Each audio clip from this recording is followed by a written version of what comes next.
Woodhouse Chrysler Dodge Jeep Ram is bringing you more this holiday season, finishing the year with big savings on the entire model lineup during the Wrap Up the Year sales event. Save up to $13,000 off MSRP on a 2024 Ram 1500 Crew Cab Laramie 4x4 for qualified buyers. Explore all our year-end lease and finance deals at WoodhouseCDJRBellevue.com or WoodhouseChryslerJeepDodge.com. This is Woodhouse. With approved credit, tax title license extra. When financed with Chrysler Capital. $299 doc fee to its signing. Stock number BC240134. Offer expires 12/31/2023. See dealer for details. All aboard for your chance to win $1,000 every week until December 28th. That's right, $1,000 cash just in time for the holidays. To hop on board, just head to ChurchillMortgage.com and punch your ticket to the Churchill Express giveaway.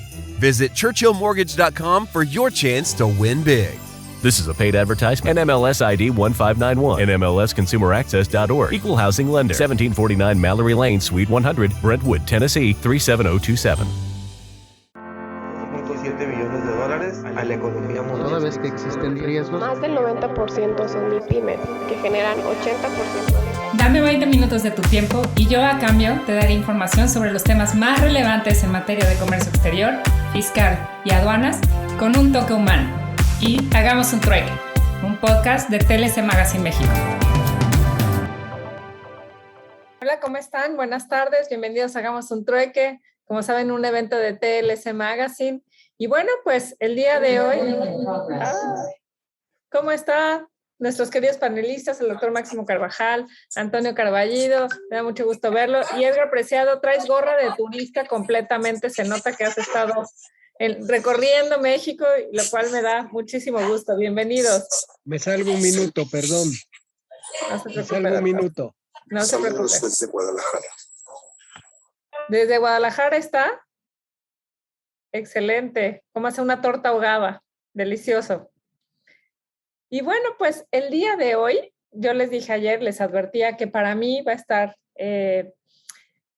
digamos, nuestro especialista de comercio exterior más guapo, desde mi punto de vista. No sé qué van a decir los demás, pero yo lo tengo que decir así, ¿no? Entonces, el día de hoy nos acompaña el doctor Octavio de la Torre de Estéfano, presidente del corporativo TLC Asociados, con el tema de OEA, Operador Económico Autorizado en los Tratados Internacionales, Alcance Jurídico y Obligación de México. ¿Será incluyente?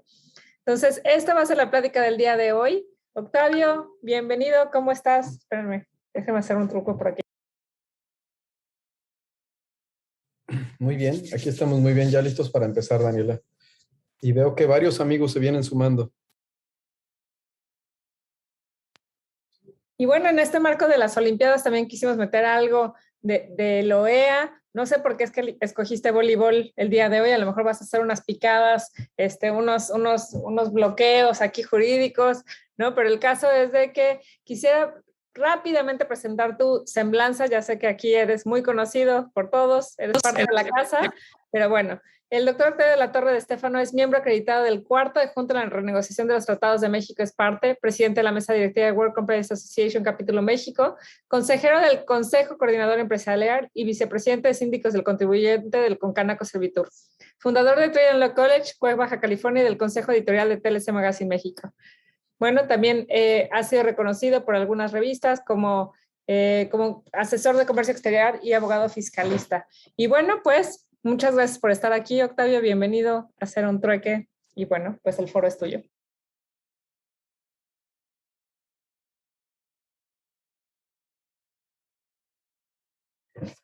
Listo, ya estamos aquí para platicar con ustedes el día de hoy. Pues preparamos aquí en Mérida una presentación que me parece interesante. Incluso voy a tratar de aprovechar algo de material que utilicé en el CIL de Barcelona en el 2018. Tuve la oportunidad de participar junto con ALACAT en este encuentro internacional que se celebra en la ciudad de Barcelona, en el cual platicábamos con Pilar, que es la administradora de la directora de aduanas de España, y con algunos otros directores de aduanas, y pues el tema era el operador económico autorizado. Y ahora con lo que se ha venido presentando en las últimas fechas y con los cambios y las modificaciones, pues me cuestionaba y me preguntaba, bueno, ¿de qué platicaré con ellos? Y de qué platicaré con ellos de algo que me llegue a apasionar. O sea, recordemos que este programa, pues originalmente no se llamaba así, aunque sí estaba pues partía del marco SAFE de la Organización Mundial de Aduanas, pues en México tenía unas características distintas y un poco cómo se fue transformando durante este tiempo. Bueno, voy a presentar.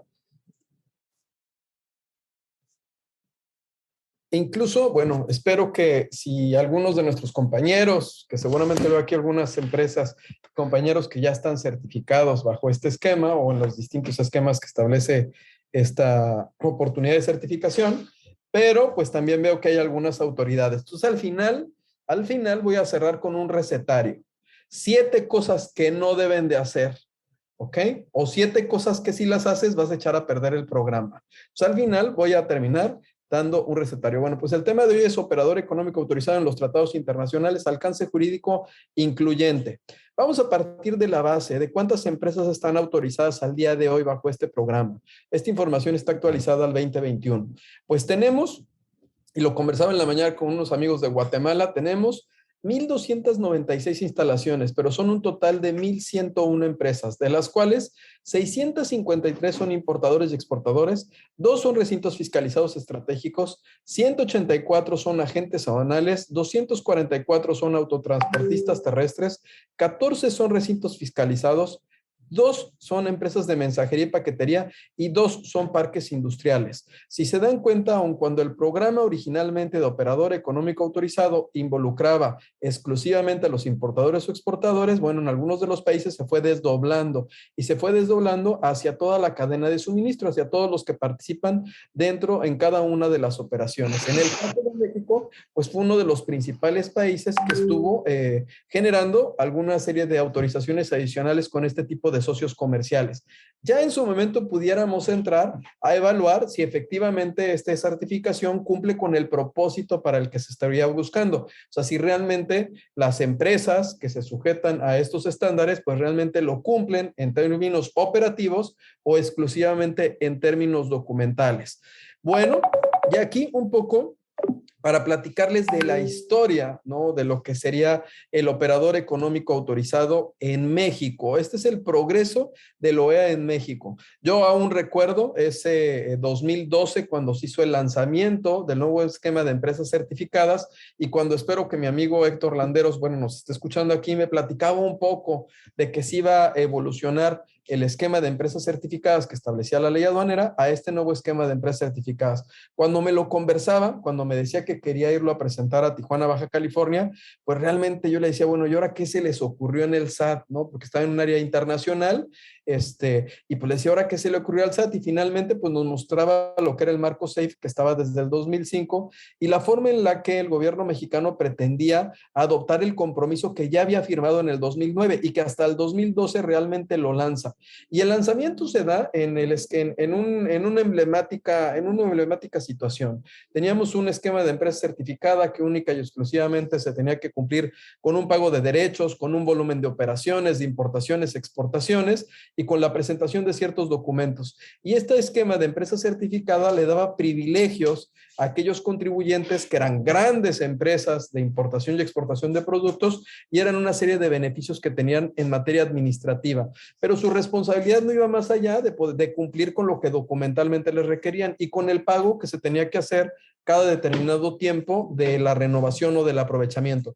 En este caso también, pues, ¿qué era lo que medía el comportamiento de las empresas? Pues nada, o sea, realmente era el volumen de operación que tenían en cuanto a montos de importaciones y exportaciones. Es decir, no se vigilaba bajo ese esquema de empresa certificada que fueran unos socios comerciales confiables o que fueran empresas o importadores o exportadores confiables. No estaba en el universo o no se veía que tuviera esa característica esa empresa certificada. Y cuando se da la implementación del operador económico autorizado, ahora operador económico autorizado en el 2012, pues se transforma y entra lo que sería el nuevo esquema de empresa certificada con una serie de requisitos que nos obligaban, en esta línea del tiempo lo pueden ver, a que las empresas incorporaran dentro de su solicitud el cumplimiento de 11 estándares. Cada uno de esos estándares pues era todo un reto. Algunas empresas ya lo cumplían de manera natural porque eran CITIPAT, es decir, estaban certificadas bajo un esquema similar, pero un esquema que lo que nos pediera más evidencias que procesos. Ya saben que en México nos gusta más el choro que las pruebas, ¿no? Entonces, para los americanos era mejor probar ahora sí, acreditar con evidencias que se estaban implementando esta trazabilidad de la cadena de suministro para acreditar que era una cadena segura. Y en el caso de México, pues se pedía que se incorporaran procesos un poco similares a los de las ISO. Podemos decirlo similares porque pues finalmente eran sistemas de gestión de cumplimiento y sistemas de gestión de riesgo. Tenía una característica muy interesante, que tenía un estándar en particular que tenía que ver con la operación aduanera, con la gestión aduanera. Y era un estándar que a todos les daba dolor de cabeza, porque aun cuando todos los días hacías comercio exterior, cruzabas la aduana y llevabas a cabo procesos vinculados con transformación sustancial de productos, con la importación y exportación de este tipo de insumos, pues la realidad es que muchas de las empresas no lo tenían documentado y no tenían identificado si los proveedores con los que estaban colaborando, pues cumplían con los estándares que se requerían en esta interesante solicitud. A nosotros, yo recuerdo esa época, nos tocó en algún momento ayudar a definir el instructivo de llenado, porque el instructivo ya te iba diciendo paso a paso qué era lo que tenías que llegar a implementar. Y bueno, aunque conocías el instructivo y lo leías, pues te generaban ciertas dudas. Pero esta figura fue creciendo y fue creciendo en el 2013 con la incursión del autotransporte, en el 2014 con la incursión del socio comercial como es el agente aduanal. Por supuesto, cuando nos vamos al 2016, se incorporan ya otros sectores importantes del comercio, como eran los parques industriales, el recinto fiscalizado, el transportista ferroviario y las empresas de mensajería y paquetería. Y aquí voy a hacer un paréntesis en el 2016. Bueno, le mando saludos a mi amigo Salvador Arellano, que seguro me está escuchando allá arriba y me está cuidando. Bueno, en ese momento, en el auge del programa, pues se buscaba la manera en que este programa pudiera permear a las pequeñas y medianas empresas, porque el cumplimiento de todos los estándares para lograr la certificación requería una gran inversión de tiempo y de dinero. O sea, se requerían equipos especiales para poder no nada más contestar y llenar y presentar las evidencias de la solicitud, sino se requería de manera constante estar haciendo auditorías y estar revisando que esos procesos estuvieran actualizados. Entonces se visualiza porque fue meramente un concepto que surge de una confederación de operadores económicos autorizados, ahí es donde se da la idea, donde participábamos, el que se certificaran bajo este esquema parques industriales y recintos fiscalizados. La intención era que dentro de esos parques el costo mayor de la cadena en términos de seguridad y de tecnología lo cubriera el parque, porque era el que iba a estar llevando a cabo el arrendamiento del espacio, si lo quieren ver así. De tal forma que las empresas pequeñas o medianas pudieran, ¿no?, rentar algún espacio y a través de esa renta, bueno, lograr como adherirse a la seguridad y a los estándares que ya había implementado el que tenía un negocio mayor. Esa en principio era la intención. Obviamente, pues esa intención, aunque si se dan cuenta, sí existen algunos recintos y parques que están certificados o lo estuvieron o están en vías de lograrlo, bueno, pues finalmente fue un proyecto que se quedó ahí, sobre todo porque pues los grandes parques industriales, pues lo que les interesa más es arrendar la tierra, ¿no?, y prestar ciertos servicios que estar también vigilando ciertas cuestiones que finalmente son mejores prácticas y que lo pueden incluso en algún momento pues lograr este tipo de certificaciones, pero a través de la figura que existe en Estados Unidos. Y es aquí en donde en febrero de 2017, pues sí, ya hay un incremento de los requisitos. Y bueno, regresando, al 2016 es donde la figura se transforma del nuevo esquema de empresas certificadas con la reforma que se da en el 2013 con el reconocimiento dentro de las empresas certificadas bajo la modalidad operador económico autorizado. Es decir, es una figura que ya está reconocida dentro de nuestra propia ley aduanera. Eso hace una gran diferencia, pero la historia no se quedaba ahí. En el 2018, en abril, pues obviamente hay un incremento en cuanto a la vigencia. En el 2019 se crea una nueva modalidad que tiene que ver o está más vinculada con la logística. En el 2019 también en junio, ¿no?, se aumentan algunos plazos de respuesta por parte de la autoridad. Es decir, en ese aspecto la autoridad entendería que se ve un poco rebasada y pues incrementa los plazos que tenía de respuesta para dar esta autorización. En el 2020, casi el año pasado, pues también se incrementa otra nueva modalidad que es la del almacén general de depósito, se aumentan los beneficios, así como se le disminuyen a la certificación de IVA y IEPS, ¿no? Y desaparece la opción esta de homologar las vigencias entre la certificación de IVA y IEPS con la de operador económico autorizado.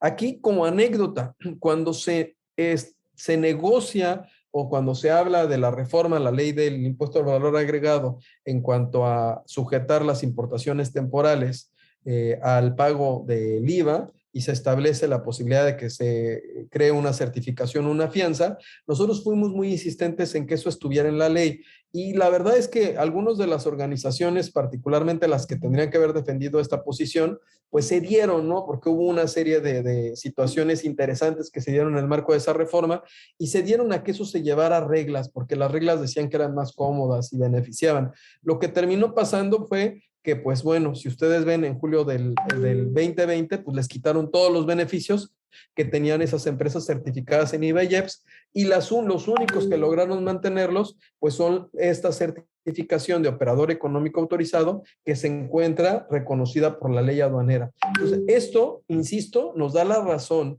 de que todo este tipo de programas y toda esta actividad en cuanto a los derechos y las obligaciones que podamos tener, que se contengan siempre en el marco de la ley, no en una regla, no en una disposición inferior, sino que esté dentro de la propia ley, porque la ley ya nos dice hasta dónde nos pueden quitar o dar, ¿no? Es decir, ahí nos van a establecer esos derechos y obligaciones que tenemos los ciudadanos. Ahí está el ejemplo. La certificación de IVA y IEPS de un plumazo le quitaron todos, de un plumazo. Le dijeron, ahí te vas. Nada más te dejo el del IVA porque está certificado, pero todos los que podían ustedes comparar y decir, prefiero ser certificada en IVA y IEPS que en operador económico autorizado, ahora ¿qué está pasando? Ahora las empresas que no eran operador económico autorizado, pues prefieren adquirir esta certificación que va a perdurar en el tiempo porque el gobierno mexicano no la puede eliminar.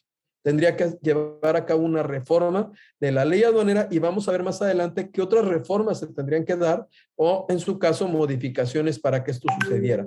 Y en este aspecto, pues me van a decir ustedes, oye, ¿y el marco SAFE, desde dónde viene? Pues desde el 2005, ¿no? Y este marco SAFE lo que pretendía era garantizar el fácil movimiento del comercio mundial y la circulación de mercancías, así como la seguridad de la cadena logística internacional.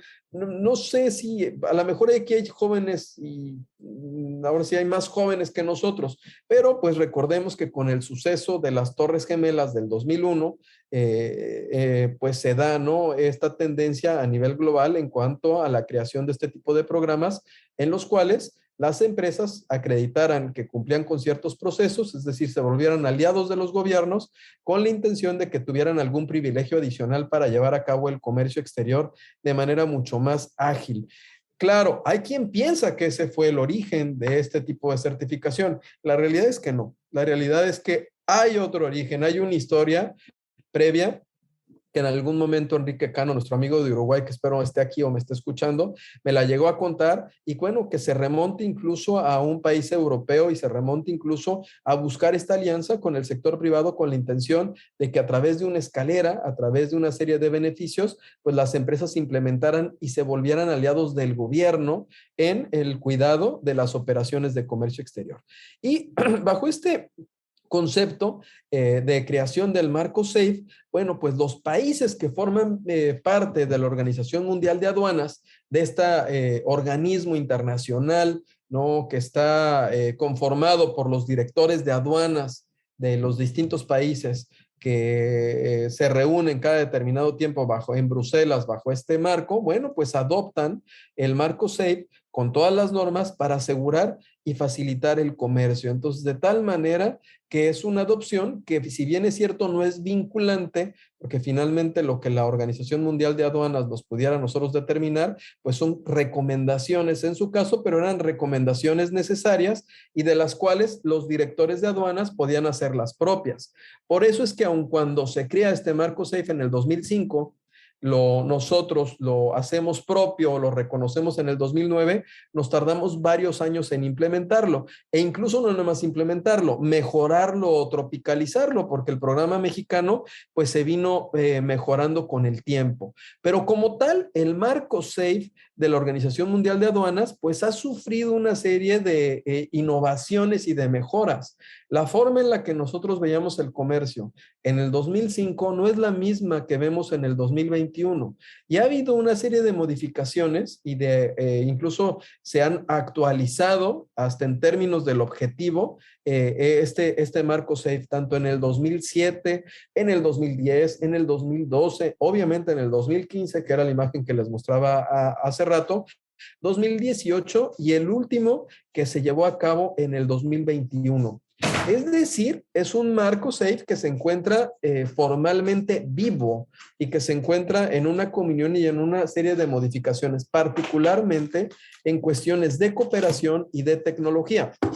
Y lo vamos a ver particularmente en esta lámina, en donde nos podemos identificar cuáles son los objetivos y los principios de este marco SAFE. Y dentro de los objetivos y principios, pues tenemos algunos que pudieran ser incluso sacramentales, como es crear normas que garanticen la seguridad y la facilitación de la cadena logística a nivel mundial, que se permita el control integrado y armonizado de la cadena logística en medios de transporte, que se amplíe el rol, las funciones y las capacidades de las aduanas, que se llegue a reforzar la cooperación entre las administraciones aduaneras, obviamente la cooperación entre las administraciones aduaneras y los organismos gubernamentales, aquellos que no están en la aduana, pero que es necesaria su cooperación para poder llevar a cabo una operación de comercio exterior, que se fortalezca e insisten en el intercambio de información a través de estos acuerdos de reconocimiento mutuo, ¿no? Que permiten el que un país y otro establezcan que son compatibles sus programas. Insisto, ¿por qué funciona con este acuerdo de reconocimiento mutuo? Porque el marco SAFE es una guía que adopta cada país y que cada país adopta de acuerdo a su vocación, de acuerdo a sus principios, de acuerdo a sus disposiciones. Y en ese aspecto, cada uno de estos operadores económicos, aunque pudiera decirse que son parientes, pues sí bien es cierto que vienen del mismo padre, también es cierto es que son parientes en algunos casos lejanos. Y los países tienen que voltearse a ver y tienen que identificar que cumplen con los estándares de seguridad que cada uno requiere. Y hay procesos en los cuales cada país se reconoce y ese reconocimiento del otro programa pues le acarrea beneficios a los ciudadanos, a los usuarios, a los que se encuentran certificados en esos países que se fueron reconociendo. E incluso ustedes se podrán dar cuenta en estos acuerdos de reconocimiento mutuo, lo decía con Guatemala, que podemos tener un acuerdo de reconocimiento mutuo de operador económico autorizado con países que no tenemos tratados de libre comercio. Fíjese qué interesante. ¿Y por qué? Porque hubo una estrategia muy interesante que llevó a cabo María Elena Sierra, a quien mis respetos y admiración, en su momento cuando fue administradora en esta área, que identificó con qué países teníamos mayor operación y esos países con los que teníamos mayor operación buscó que se lograra este acuerdo de reconocimiento mutuo. ¿A quién beneficiaba? Pues obviamente a los importadores mexicanos. Bueno, pues vamos a ver más adelante qué acuerdos de reconocimiento mutuo identifico que tiene México. Y aquí, dentro de lo que es el marco SAFE, bueno, pues se establece ya de manera clara, porque llega a evolucionar. Originalmente nada más se hablaba de dos pilares. El primer pilar que era aduana y aduana, ¿no? En donde las aduanas reconocían que tenían que trabajar conjuntamente, que tenían que contar con información anticipada, ¿no? Tenían que incluso privilegiar el uso de información electrónica. No sé quién tenga abierto el micrófono. ¿Si me ayudan? Ya, ok. Incluso ver cómo maximizar la seguridad de la cadena de suministros y empezar a utilizar tecnología que fuera mucho más moderna, con base en una serie de estándares que estaban vinculados con este tipo de gestión de seguridad en la cadena de suministro e incluso con la manera en la que se iba a utilizar la tecnología bajo un esquema de análisis de riesgos. Es decir, ya se hablaba de un sistema de gestión de riesgos con una focalización, con una motivación en cuanto a la manera en la que se iba a generar ciertas formaciones y la ahora sí que la magnitud en cuanto a los estándares que se iban a implementar para estarlos supervisando, ¿no? Ya se hablaba de temas vinculados incluso con la integridad, no nada más desde el aspecto del sector privado, sino también desde el sector público. El otro pilar, que era de los originales, que era la relación entre las aduanas y las empresas. Se volteaba a ver a las empresas como un aliado, como una empresa que si cumplía con todos estos requisitos, podía demostrar que tenía total trazabilidad de su operación y que incluso podía caer en un error o podía caer en una situación de contaminación, pero la podía identificar plenamente. A nosotros nos ha tocado, en algunos casos desafortunados, pues ayudar a algunas empresas que tuvieron contaminación de drogas o de arma al momento de exportar a Estados Unidos y en los cuales tienes que actuar. Y el tema de actuar es incluso a quién le avisas, cómo le avisas, a quién le dices, ¿no? Porque obviamente pues son temas que son delicados y que no nada más implica poder afectar la reputación de las empresas que fueron sujetas a esa contaminación, sino también implica la responsabilidad penal para los socios o accionistas de esa corporación e incluso la responsabilidad para las personas que en su momento pudieran haber sido identificadas en flagrancia con alguna sustancia o mercancía prohibida. En este aspecto, el vínculo y estos pilares dieron un origen a una forma distinta de verse entre la aduana y la empresa, a que las empresas se vieran como aliados en la operación, que las empresas se vieran como empresas que invertían en lograr cumplir con esos estándares y especificaciones técnicas para la implementación de esta seguridad en la cadena de suministro y que se basaba en conceptos como la colaboración, la seguridad, la tecnología, la comunicación y por supuesto la facilitación. El reto estaba en no nada más pedirle a las empresas que cumplieran con esta seguridad y con esta inversión en tiempo y en procesos, sino que también se les daba a su vez algunos privilegios o beneficios. Y el principal privilegio que se le daba a las empresas era distinguirla como tal, con una reputación que la llegaba a diferenciar de los demás operadores ante las autoridades y ante sus pares. Entonces, esta alianza entre el sector público y privado, pues efectivamente genera una condición muy importante e interesante, particularmente en la frontera norte de México, en las empresas que ya tenían una tradición de haber estado certificadas bajo el programa de CITIPAT de Estados Unidos. Y después, con el tiempo, se dan cuenta que era necesario incorporar un tercer pilar. Y el tercer pilar es fundamental. Al momento de que se incorpora, voltean a verse y se dan cuenta que era necesario tener la trazabilidad completa, que era transversal la manera en la que se estaba operando, que no nada más podíamos basarnos en la aduana y la aduana empresa, sino que también tenía que existir una relación y vínculo como tercer pilar entre la aduana y otros organismos gubernamentales, en donde se pudiera responder de manera eficaz ante los desafíos que se presentaban por la delincuencia organizada, ante los desafíos que se presentaban en las situaciones que estaban vulnerando las fronteras y que estaban afectando al comercio formal en los países. E incluso en cuanto a tratar de buscar que los empresarios que fueran o los que llevaran a cabo operaciones tuvieran una manera mucho más esbelta de lograr sus posiciones y de lograr llevar a cabo sus operaciones de comercio exterior.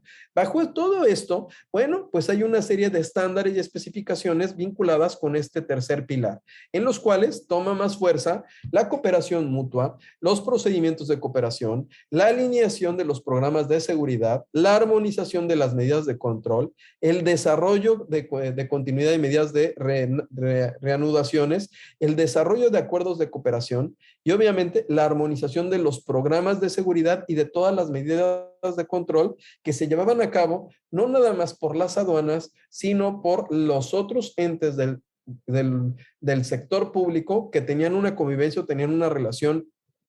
Order your holiday meal packs today at Hy-Vee and leave the cooking to us.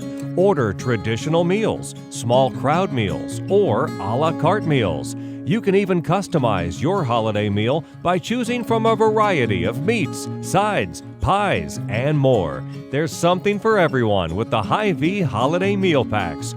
Order in-store or online at hy-v.com. Happy holidays from Hy-Vee. Okay, round two. Name something that's not boring. A laundry?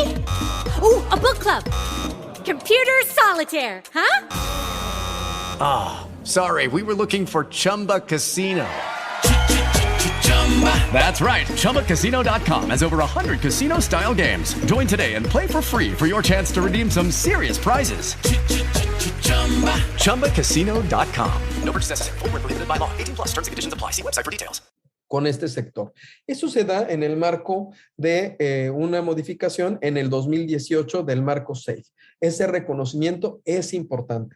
Ese reconocimiento, vamos a ver más adelante si está sucediendo en México, porque finalmente este último pilar, pues lo que hace es que se reconozca a estos operadores económicos autorizados en toda la cadena de puerta a puerta, desde la aduana hasta que llegue a la puerta donde se va a transformar o donde se va a consumir ese producto. Y esto implicaría una total vinculación entre los tres órganos de gobierno, el municipal, el estatal y el federal. Y es ahí donde hay un reto muy grande. Obviamente me imagino que por las dimensiones de nuestro país, bueno, pues seguramente es hasta un poco más complicado, pero bueno, hay un reto que nos lleva a cierta complicación. Y aquí, ya habiendo dado un aspecto muy general de lo que es el operador económico autorizado, de los tres pilares, pues me parece una de las partes fundamentales importantes.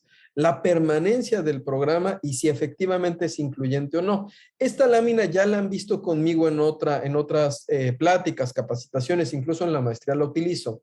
Y la utilizo porque de manera, ahora sí que es la pirámide de Kelsen, nada más que invertida, la puse acostada, y yo establezco tres divisiones, una que es operativa, otra que es fiscal y otra que tiene que ver con fomento o operaciones de comercio exterior, con un tema más sustantivo en materia de comercio exterior.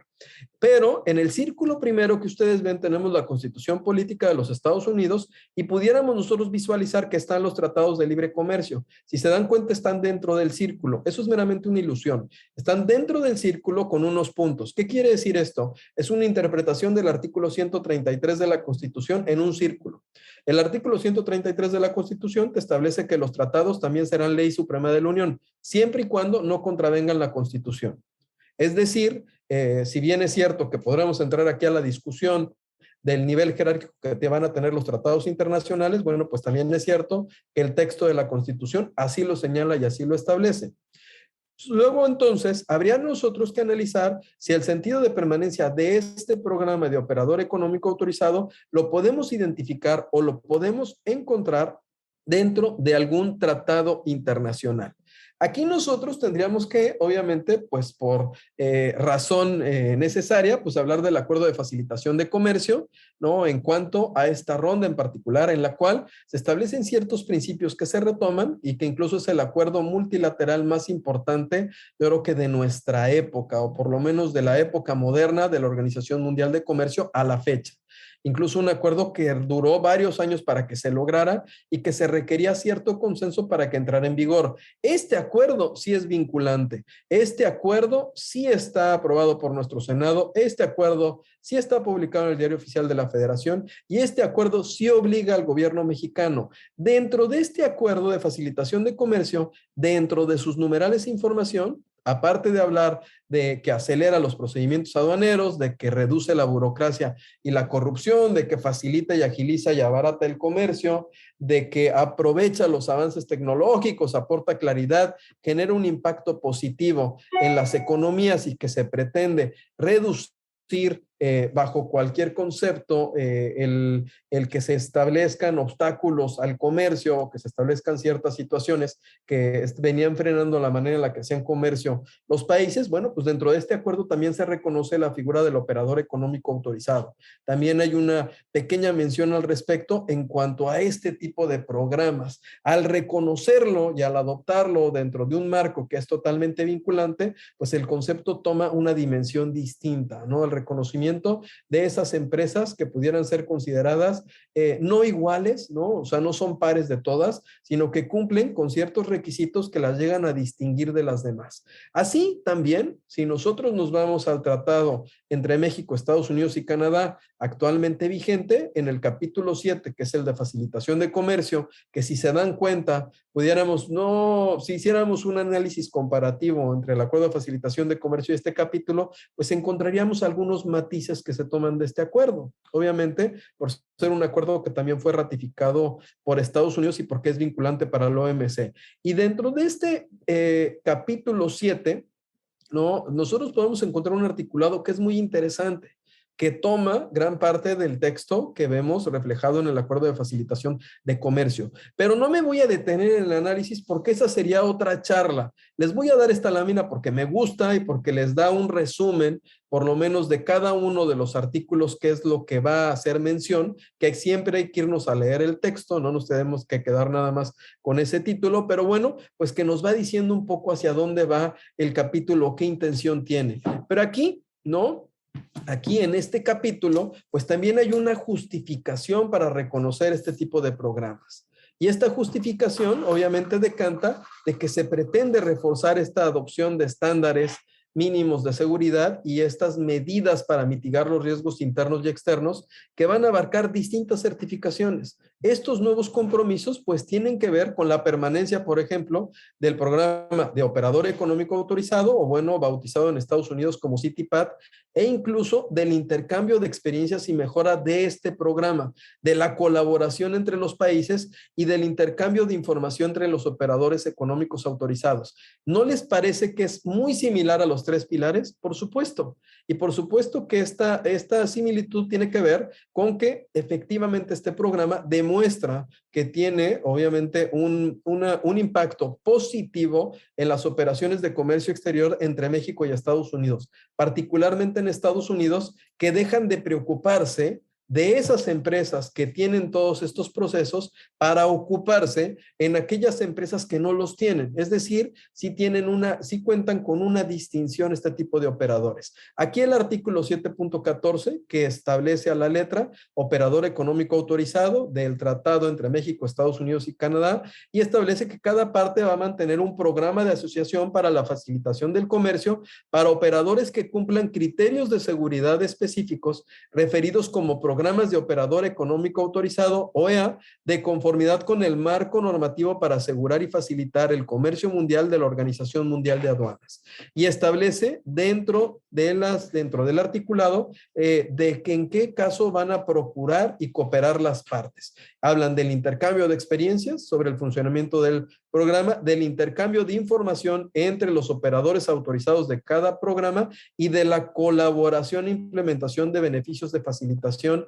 a través de este tipo de programas de operador económico autorizado. Aquí vemos que por lo menos estoy hablando de 2 textos, pudiéramos llevar a cabo el análisis de más textos, pero pues tenemos que esta figura la encontramos dentro de la propia ley aduanera, dentro del Acuerdo de Facilitación de Comercio, y la vemos reflejada también como un compromiso en nuestro tratado entre México, Estados Unidos y Canadá. El punto está hasta aquí, que creo que a todos nos quedó claro que este programa llegó para quedarse. Y perdón que lo diga, Enrique, pero esto lo dijimos desde el 2012 y no nos creían. ¿Cierto o no? No es cierto, para nada, lo van a quitar, ponen muchos requisitos. Señores, es el único programa que puedo garantizarles, y el del despacho de nuevo de mercancías que está reconocido en la ley aduanera, que se pueden mantener hasta el día de hoy para efectos de certificación. Es más fácil que lleguen a quitar la certificación de IBIJEPS, aunque se establece en la ley del IVA ciertas condiciones, pero finalmente este programa se encuentra reconocido en los tratados internacionales que el Senado de la República ha aprobado, bueno, que el Ejecutivo celebró, que el Senado aprobó y que fueron publicados en el Diario Oficial de la Federación y que forman parte de nuestro sistema jurídico, teniendo su reconocimiento en la propia Constitución como Ley Suprema de la Unión. Aquí cerraría mi punto en cuanto a cuál es la fortaleza de estos programas. Entonces, cuando les decimos que se sumen estos programas, que establezcan estos procesos, que los implementen, por supuesto que tienen un beneficio. Y hay ciertos beneficios importantes porque es un programa que mantiene los beneficios que se venían teniendo, pero también les voy a decir, es un programa que se transformó y que se transformó no en este sexenio, en este se puso más difícil. Pero desde el sexenio pasado, cuando estuvo Aristóteles Núñez a cargo del Servicio de Administración Tributaria, que se da del sexenio pasado, o fue el antepasado, ya me perdí, fue el pasado, ¿verdad? Fue el pasado cuando estuvo Aristóteles y luego nuestro amigo Osvaldo Santín, pero más con Aristóteles, pues empezó a establecer que este programa no nada más iba a atender a cuestiones operativas de seguridad en la cadena de suministro, sino que se estaba convirtiendo en una certificación más vinculada con temas fiscales. Es decir, le empezaron a dar más importancia a la parte de pago de impuestos que a la parte de la inversión en la seguridad de la cadena de suministro. Más importancia a la opinión positiva, a la letra chiquita del acta constitutiva de si el objeto cumplía o no cumplía, incluso algunas situaciones banales para efectos de una certificación de seguridad en la cadena de suministro por encima de cualquier proceso o actividad que estuviera generando la empresa con la intención de cumplir. Ese cambio que se da de ver a un aliado, de convertirlo en un área de servicio, porque en su momento fue un área de servicio, literal, un área que acompañaba, que tenía ejecutivos, que le daba seguimiento, que veía como aliado a esas empresas, que trataba de que las empresas estuvieran presentes y pudieran reportar alguna anomalía, porque se convertían en una parte que garantizaba esa seguridad. Eran un inspector más de la operación, eran un aliado. Pero bueno, como siempre existe el sospechosismo y como también se busca en algún momento incorporar otro tipo de situaciones más enfocadas a cuestiones de fiscalización nacional que de facilitación comercial mundial, pues se transformó un poco en términos de requisitos esta certificación. Y aquí mi recetario. Doctor Carvajal, Edgar Preciado, voy a dar mi recetario y no es mi recetario de hoy, fue el recetario del 2018, pero lo voy a presentar el día de hoy en Hagamos un Trueque. Es la segunda presentación de un recetario del 2018 que di en el CIL de Barcelona, invitado por Alacat. Y fíjense, voy a decir algo y voy a atentar en contra de lo que siempre hago, pero lo hice a propósito, Vista Carballido. No lo leí. Y no lo leí porque quiero saber si sigue estando igual o si cambió en algo, lo que en ese momento yo veía de cómo hacer para que el operador económico autorizado no funcione en 7 pasos. Porque si ustedes ven que efectivamente explosionó a más de 1,000 empresas certificadas al día de hoy, pues les voy a dar unos datos. En México tenemos más de 78 millones de registros federales de contribuyentes. De esos 78 millones de registros federales de contribuyentes, bueno, nada más 152,000 son los que tienen autorizado un padrón general de importadores y de exportadores. Pero esos 152,000 representan, digamos, en un engranaje de una gran cadena de suministro, más del 60% del Producto Interno Bruto del país.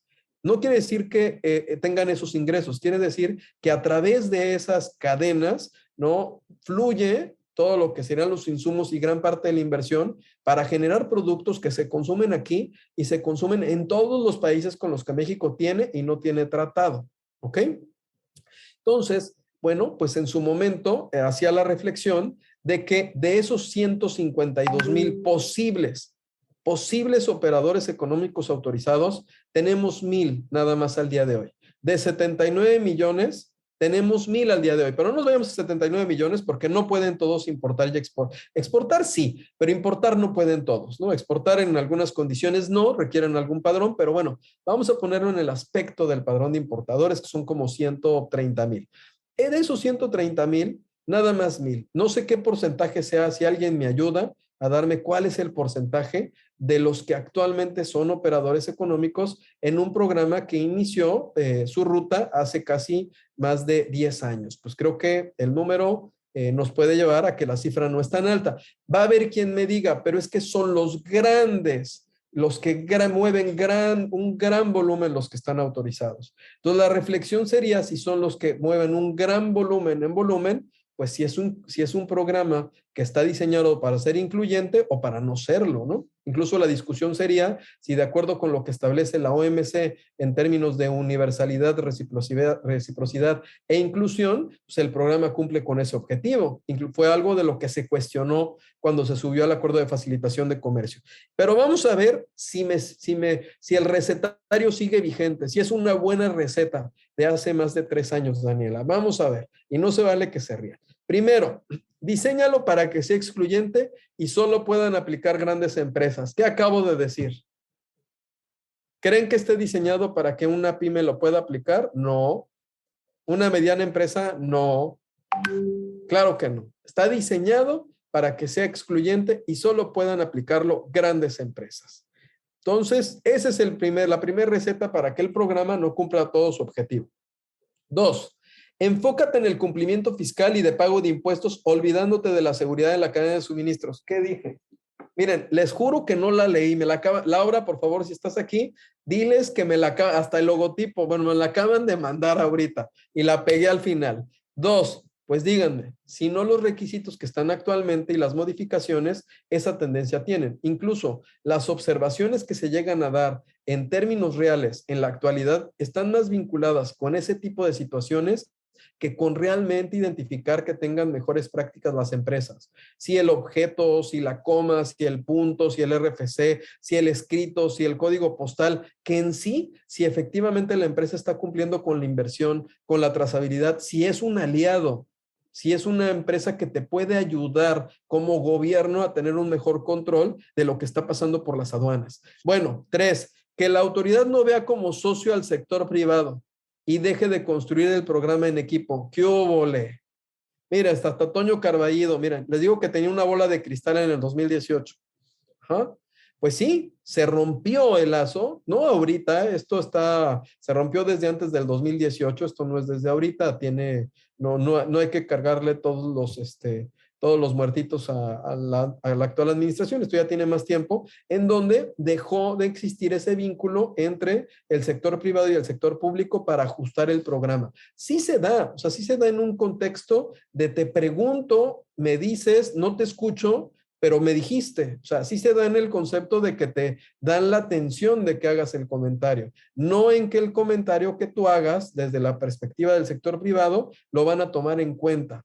Y en ese aspecto sí se rompe. Este programa cuando inicia, porque nos tocó a nosotros iniciarlo con el gobierno federal, así como otras empresas y consultores, pues mucho de lo que se diseñó, que sigue estando vigente y que sigue siendo ejemplo para otros países, pues se basó en personas que tenían experiencia de auditores líderes en distintas ISOs y se basó en la experiencia que se tenía de distintas personas de diferentes países. Bueno, pues lo dejamos de receta, no lo tomen a mal, por favor, amigos del SAT, no lo tomen a mal, no es personal, no fueron ustedes, esto viene desde hace tiempo, esto se rompió hace unos cuantos años. Luego, 4, que los tiempos de respuesta para lograr la certificación sean excesivos. ¡Qué ole! O sea, son sumamente excesivos. O sea, es un programa que se atiende a que yo hice una gran inversión para lograr cumplir con el objetivo del estándar, pues quien tendría que agilizar sus procesos de respuesta sería la autoridad. Incluso pensar en que si se cumple con un estándar que puede ser hasta un checklist o hasta ciertas condiciones, que se dé una especie de afirmativa ficta. O sea, lo que tienes que hacer es promover y fomentar este tipo de empresas que te van a ayudar a que tengas una mejor trazabilidad en la operación, a que tengas aliados, a que te puedan reportar una anomalía, a que tengan procesos en los cuales controlen a sus proveedores, que tengan revisiones del agente aduanal, del transportista, que tengan chequeos médicos de temas de antidrogas, que lleven a cabo procesos de revisión de 17 puntos o demás puntos de contenedor, ¿no? Que utilicen el uso de tecnología no intrusiva. Bueno, pero si los tiempos de respuesta para lograr la certificación son excesivos, o sea, si en ese tiempo te llevas más de 6 meses, pues estás hablando que es un tiempo considerable. Muchas veces no entendemos el efecto que tiene el que un tipo de autorización de un servicio que va a terminar beneficiando a la propia autoridad tarde tanto tiempo. O sea, tarde un tiempo que es excesivo, porque realmente es excesivo. Pero así está, y como les mostraba, no fue en este sexenio, sino desde antes, se ampliaron los plazos de respuesta, ¿no? Entonces, decían en mi rancho que si era flojo el perro y le poníamos tapete, pues bueno, ¿no? Pues tenía mucho más tiempo para poder dar respuesta. 5, que los requerimientos del gobierno sean tan intrusivos que parezcan que no es voluntario. Este programa lo aplica a quien quiere ser una empresa segura, quien está convencido de que va a cumplir con los estándares y le invierte dinero y tiempo. invierte personal, invierte capacitación. Incluso para poder lograr el objetivo, tiene que consolidar a la corporación completamente. Tiene que llevar a cabo ajustes y reuniones con todas las áreas. Y todas las áreas tienen que estar integradas en el estándar. Y se tienen que hacer auditorías permanentes de revisión de todas las áreas. Entonces, si los requerimientos que el gobierno realiza son tan intrusivos en algunos casos, ya no parece voluntario.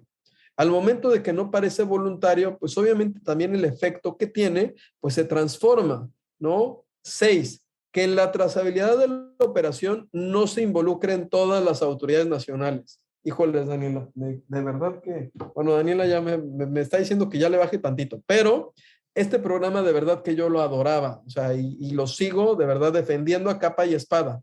Y quien me conozca, porque me tocó verlo, me ha tocado seguirlo hasta en las distintas conferencias que se han dado en la OMA. Y esto es cierto. Uno de los principales factores de queja que dan los usuarios, que son los que generan el pago de impuestos, es esa trazabilidad que no existe, esa comunicación que no hay entre el policía, el militar, el federal, ¿no? El de la gendarmería, el de la Guardia Nacional, el que te detuvo de Profeco, el de la Secretaría de Economía, esa parte en donde no voltean a verse y donde no identifican que esa empresa es segura y que esa empresa es segura debe de tener un trato especial. No quiero decir que no se equivoque, y no estoy hablando de que no la revisen.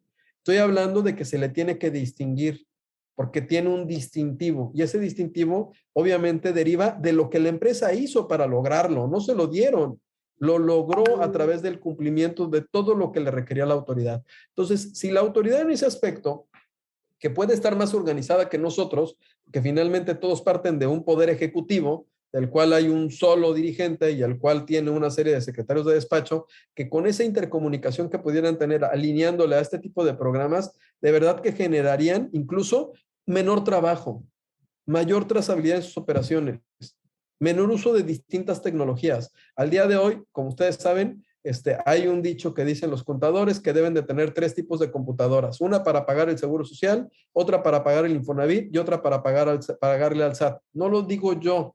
Es un, ¿cómo le llaman esto? Es un dicho popular, ¿no? Entonces, oye, si van a hacer una inversión de tecnología, pues que la tecnología que se utiliza sea la misma para todos, que sea transversal, que sea una misma plataforma, que no tengas un programa que utilice un Adobe y otro que utilice un Java y que tengas que tener cargados diferentes programas en cada computadora para cumplir. Esa es una realidad.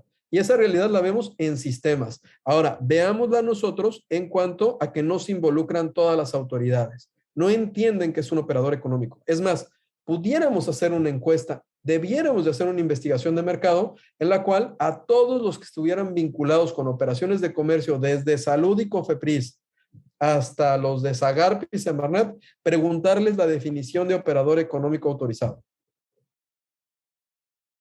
A ver cómo saldríamos todos. Porque estar bajo una responsabilidad en el sector público implica que se capaciten y que conozcan todas las situaciones que existen, porque finalmente esos son servidores públicos. Y 7, que la autoridad no tenga la visión ni la experiencia de la seguridad en la cadena de suministro. Esto tiene que ver con la preparación y la capacidad para entender. Y para entender este tipo de procesos, no es suficiente haber estado nada más en el sector público. Es necesario que te hayas alimentado del sector privado. Es necesario que conozcas las distintas ISOs y las distintas normas que existen. La visión cambia. La visión cambia entre cuando estás en el sector público y estás en el sector privado, de verdad. Y muchas veces cuando estás en el sector privado te dices, híjoles, qué equivocado estaba, porque la visión que se tenía era distinta, pero te ayuda a mejorarla y te ayuda a perfeccionar. Y todo esto en aras, ¿no?, de efectivamente construir un mejor país y con toda la mejor de las intenciones de hablar de si es incluyente o no este operador económico autorizado. ¿A qué nos lleva? ¿No? ¿A qué nos lleva? A que tenemos que encontrar en qué partes podemos coincidir.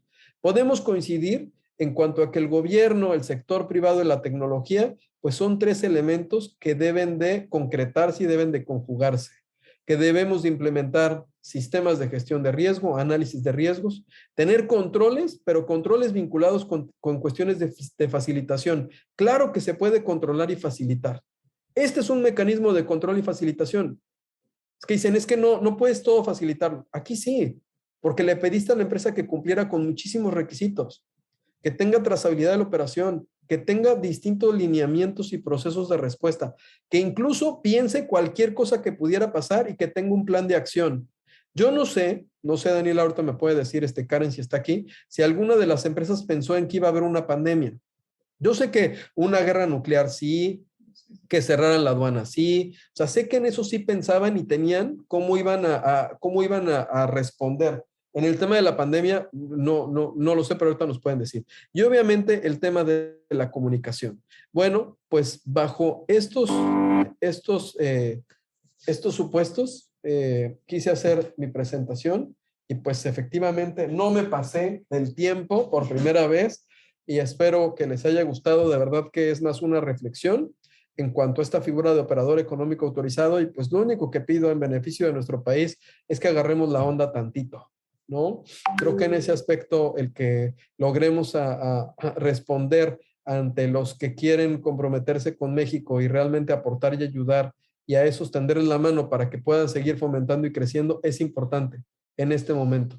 Y ahí este tipo de empresas, si algo han demostrado, es que quieren invertir para poder mantenerse, obviamente por los privilegios y beneficios que tienen respecto a lograr este tipo de certificaciones. Pues hasta aquí quedaría mi presentación, Daniela. Bueno, pues déjame darte tu reconocimiento. Creo que es más fácil que me junten a que estemos en pantalla separada. Otro reconocimiento en el que también tu equipo te reconoce, reconocemos todo lo que siempre nos enseñas de parte de TLC Magazine México. Llegamos a un trueque. Otorga el presente reconocimiento al doctor Octavio de la Torre por hacer un trueque en la plática virtual con el tema OEA en tratados internacionales, alcance jurídico y obligación de México, incluyente, el día 5 de agosto del 2021. Muchas gracias, Octavio, y felicidades. Hemos llegado al final del trueque de hoy. Muchas gracias por acompañarnos. Esto fue Hagamos un trueque vía Zoom, un evento de TLC Magazine México.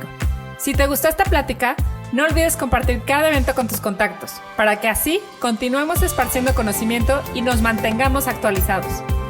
Encuentra todas nuestras pláticas a través de nuestra plataforma de educación en línea ingresando a www.tlcmagazinemexico.com.mx en la sección de cursos, donde podrás verlas nuevamente sin costo. Si estás interesado en algún tema específico, envíanos un mensaje a través de las redes sociales de TLC Magazine México y buscaremos un experto que pueda aclarar tus dudas. Esto fue Hagamos un trueque. Hello, it is Ryan, and I was on a flight the other day playing one of my favorite social spin slot games on ChumbaCasino.com. I looked over at the person sitting next to me, and you know what they were doing?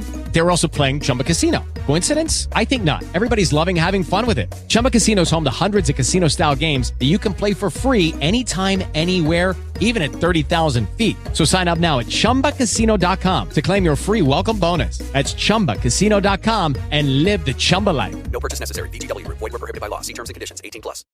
Encuentra en The Home Depot nuestros mejores ahorros de temporada en almacenaje seleccionado, hecho para ti.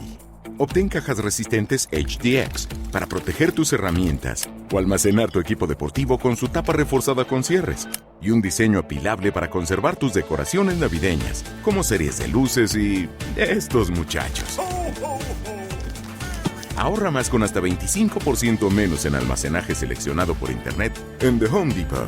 Haces más, logras más.